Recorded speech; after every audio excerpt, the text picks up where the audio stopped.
చాలా మంది నన్ను అడుగుతుంటారు, అన్న గుడికి వెళ్ళినా పూజ చేసేటప్పుడు నా మనసు అస్సలు దేవుడి మీద ఉండట్లేదు, వేరే ఏవో ఆలోచనలు వస్తున్నాయి అని. ఇది అందరికీ జరిగేదే.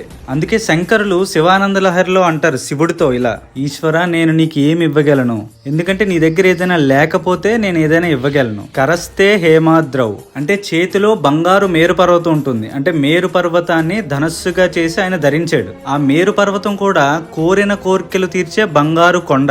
గిరీశ నికటస్తే ధనపతవు, ఆయన పక్కనే ఉండేది ఎవరు అంటే ధనపతవు, కుబేరుడు. సృష్టిలో ఉన్న అన్ని సంపదలకు మూలమైన వాడు ఆయన పక్కనే ఉంటాడు ఎప్పుడు.